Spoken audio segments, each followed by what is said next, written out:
Assalomu alaykum qadrli futbol ixlosmandlari. Haqiqiy futbol kanaliga xush kelibsiz. Bugun biz sizlarga o'zbek futbolida ro'y bergan eng muhim va qiziqarli ma'lumotlarni taqdim etishga harakat qilamiz. Videoni boshlashdan oldin like va podpisatsiya tugmasini bosib qo'yishni unutmang. Biz esa videoni boshladik. O'zbekiston eng yuqori nuqtada. Jahon chempionatida muvaffaqiyatni kimlar ta'minlaydi? O'zbekiston milliy terma jamoasi o'z tarixidagi eng muhim turnirga tayyorgarlik ko'rmoqda. Futbolchilarimizning bo'lajak mundialdagi ishtirokini qo'shni davlatlar ham katta qiziqish bilan kuzatmoqda. Qozog'istonning nufuzli manbalaridan biri sports24.kz sayti O'zbekiston milliy terma jamoasining jahon chempionatidagi ishtirokiga bag'ishlangan maqola chop etdi. Ushbu materialni sports.uz portali o'zbekistonlik futbol ishqibozlari e'tiboriga havola etdi. Qozog'iston uchun bo'lajak jahon chempionati alohida ahamiyatga ega bo'ladi. Chunki unda ilk bor qo'shnimiz O'zbekiston milliy terma jamoasi ishtirok etadi. Bugun AQSh, Meksika va Kanada maydonlarida Cristiano Ronaldo, Luis Diaz, Bruno Fernandes va boshqalarga qarshi o'ynaydigan avlodning asosiy qahramonlari haqida gaplashamiz. Abduqodir Husanov, himoyaning asosiy yulduzi. Bugungi kunda O'zbekiston milliy terma jamoasining eng nufuzli futbolchisi sifatida Abduqodir Husanovni tilga olish mumkin. Manchester City markaziy himoyachisi o'zbek futbolining yangi darajasi ramziga aylandi. Husanov tezligi, yakka kurashlardagi ustunligi va oldinlab o'ynash qobiliyati bilan ajralib turadi. Terma jamoa uchun u nafaqat himoyachi, balki birinchi pas orqali hujum boshlay oladigan futbolchi sifatida ham muhim ahamiyatga ega. Uning Angliya Premier Ligasiga ko'chib o'tishi tarixiy voqea bo'ldi. Husanov APLda o'ynagan birinchi o'zbekistonlik futbolchidir. Jahon chempionatida aynan uning holati va o'yini ko'p jihatdan O'zbekistonning kuchli terma jamoalarga qarshi qanchalik ishonchli harakat qilishini belgilab beradi. Eldor Shomurodov, sardor va hujum yetakchisi. Eldor Shomurodov tajriba va jamoaga ta'sir borasida hamon termaning asosiy yetakchisi bo'lib qolmoqda. Forward uzoq yillardan beri o'zbek futbolining eng mashhur figuralaridan biri hisoblanadi va milliy jamoa hujumida muhim rol o'ynashda davom etmoqda. Uning Istanbul Bahish shahriga transferidan keyin ko'pchilik uni hisobdan chiqargandi. Ammo u aksini isbotlab, chempionatning eng yaxshi to'purarlaridan biriga aylandi.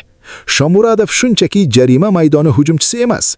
U chiziqlar orasida ochilishni, to'pni ushlab qolishni, sheriklariga yordam berishni va hal qiluvchi vaziyatlarda mas'uliyatni o'z zimmasiga olishni yaxshi biladi. Termaning yosh avlodi uchun ham u jamoaviy muvozanat quriladigan sardor va avtoritet bo'lib qolmoqda. Aynan uning Yevropa futbolidagi tajribasi O'zbekiston uchun debyut mundialdagi asosiy omillardan biri bo'lishi mumkin. Abbosbek Fayzullayev, kreativlik va tezlik. Fayzullayev hozirgi termaning eng yorqin futbolchilaridan biri hisoblanadi. U dribling, noodatiy qarorlar va qanotdagi tezligi orqali o'yinni keskinlashtira oladi. Abbosbek Istanbul Bahish shahrining eng kreativ futbolchilaridan sanaladi.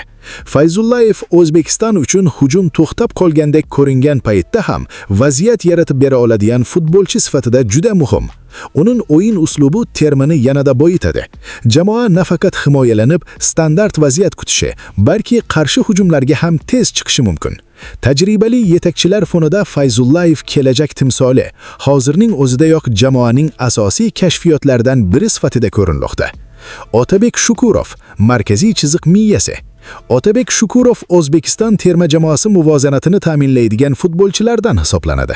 U maydon markazida nazorat, to'p harakati va himoya bilan hujum o'rtasidagi bog'lanishga javob beradi. Shukurov har doim ham maydonda eng ko'zga ko'ringan futbolchi emas, ammo uning roli juda katta.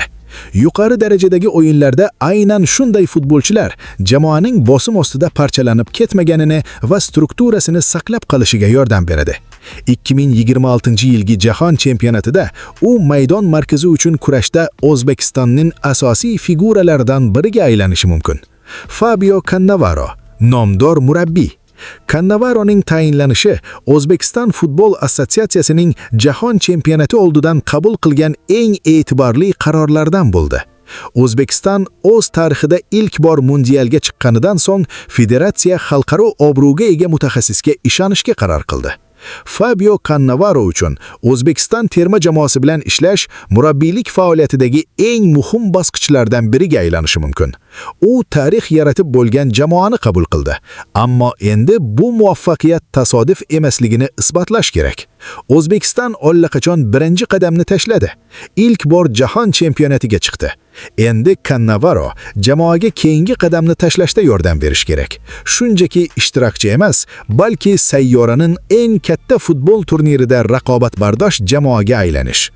Xulosa qilib aytganda, O'zbekiston jahon chempionatida favorit emas, ammo mundialda tasodifiy ishtirokchi ham emas. Bu jamoada xarakter, tizim va butun futbol olami kuzatish qiziq bo'ladigan bir nechta futbolchilar bor. Eslatib o'tamiz, Shomurodov yaqinda Istanbul bahs shahar safida Turkiya chempionatining eng yaxshi to'purarlaridan biriga aylangan va O'zbekiston terma jamoasi jahon chempionatiga shunchaki qatnashish uchun emas, balki o'zini ko'rsatish va guruhdan chiqish maqsadida borayotganini ta'kidlagan.